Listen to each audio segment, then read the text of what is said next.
Hi guys, it's Claire Matara speaking from the Amazon, Upper Amazon in Peru, where I have my house near Iquitos. It is the end of August 2020. I've been following my master Meher Baba since 1975, and here is a photo of him. So I have this picture sitting near me at my table, and recently it started to weep. It had a tear coming out of its eye, and after a little while I was very surprised about that, and I wiped it off.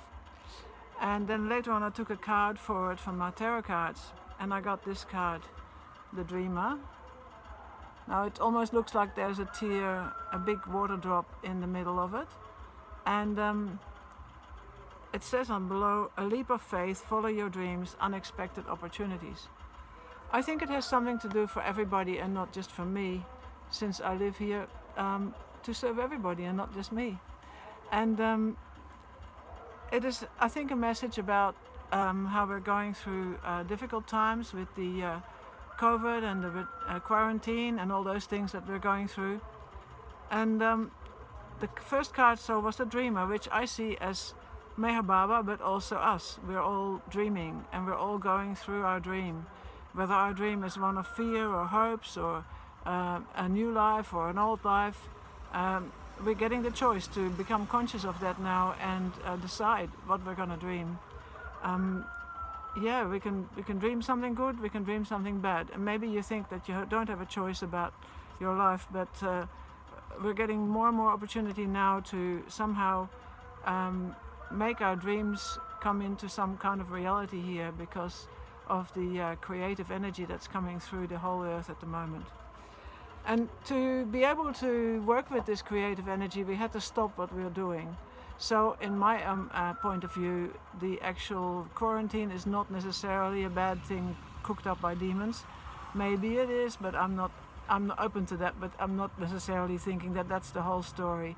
I think it's also something that we need at this time, because we're all going too fast, we're being too busy, and we haven't had time to think about what we really dream about, what we really want for this world, and what we want to do with our life.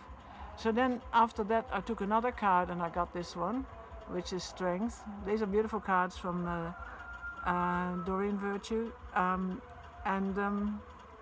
this card says, great inner strength, release harsh judgments, forgiveness and compassion. So how do we get strength, How do we get strength? I've been thinking about that because strength comes from focus and decision. If we don't decide what we want to do, we're going to be wishy-washy, we're going to be weak, we're not going to be able to bring into reality what we believe in. So it's very important to make up your mind about what you want to do. And if you don't know what you want to do, better than run around like a mad chook with its head off, and stop for a while and do your meditations and really do your prayers, and really try to think about what you do want for this life, what you want for this life before you die. Because, we all have a certain amount of time here in this movie that we are part of in this life, and what we do with it is basically up to us. Life will have all sorts of opportunities, and good and bad things will happen to us. Shit happens, they say, and I do think that sometimes that's how you feel. But it doesn't matter so much what happens as how we approach it, how we feel about it, what we do with it, So if we're sitting down complaining and moaning and groaning and saying, oh, this is so bad and it's this person's fault and it's that person's fault, that's maybe so, I don't know, from another point of view it may be so, but really deep down it is what matters is what we do with it. I once had an inspiration. My husband, who died, had a really difficult time with gambling, and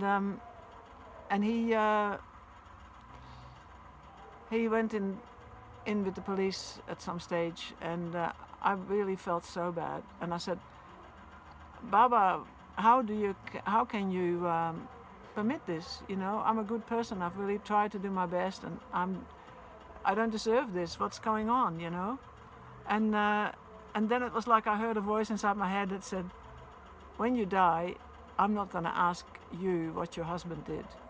I'm going to ask you what you did. You know, so it means that all these things happen in our life for a reason. We might not always understand why they happen, but what it boils down to in the end is really how we feel and what we're doing with it, you know.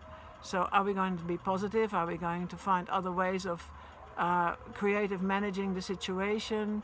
Are we going to try and get out of that situation? We have all these so-called choices. They might not be fully viable to us at the time, but once you start thinking about problem solving and an attitude towards it, either accepting it or being grateful that you're not as badly off as other people, all these things create a much better quality of life. They create more joy, create more happiness, more solidity in your life, and that gives you strength. Of course, that gives you strength.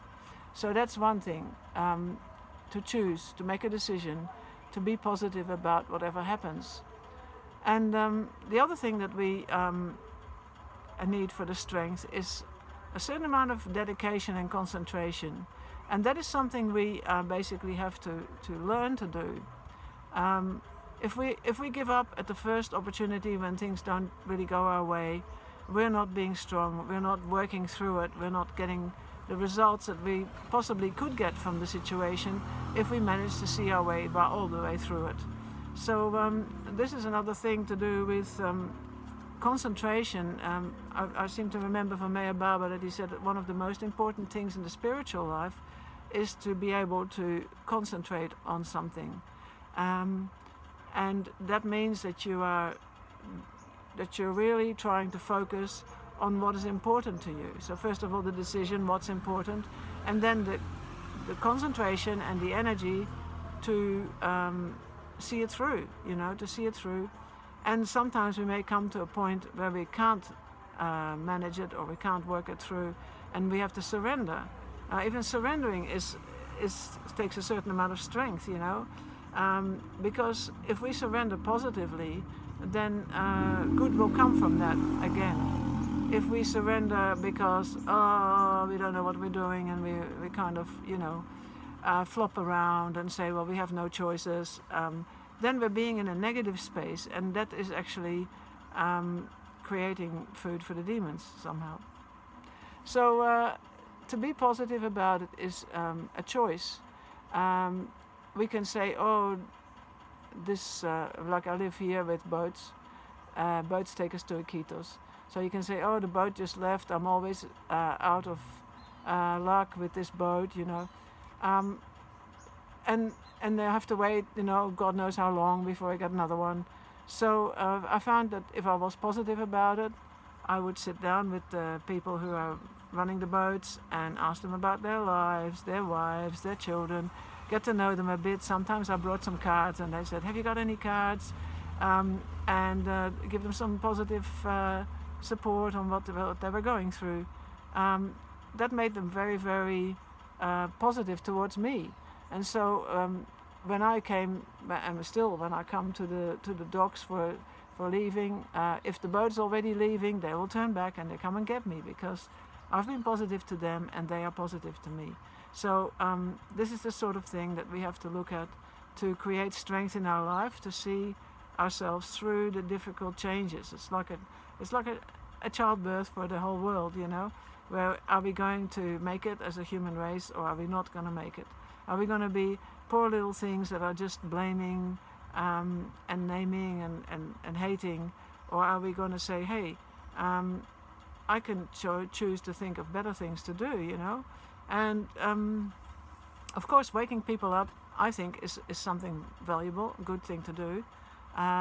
Waking them up to the fact that we are under some kind of spell from the cabal, or whatever you want to call it.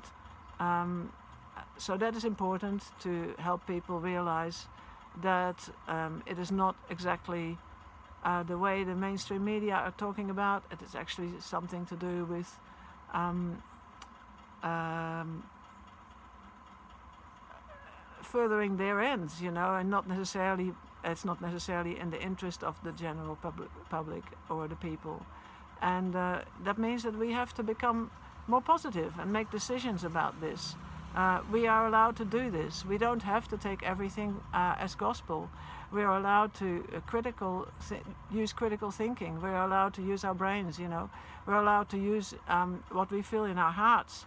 If our hearts say, this is not good for me, then you're allowed to say, this is not good for me. Be honest with yourself. If you can't change the situation, then talk about it and see if other people also will agree with you, and you can actually change the situation. Say if you're working in a place where people are asked to do certain things which they don't feel good about, they can come together and talk about it. And if that means you get the sack, then somehow you have to accept that too, you know, and say, well, something better is waiting for me, something where I can actually express myself more fully. So God bless to you guys, and I think I've sort of run out of steam on this one. So lots of love and best wishes, and may you all find your heart, what you really care about, make a decision about it, and then put all your energy towards making that happen. All right, God bless. Bye.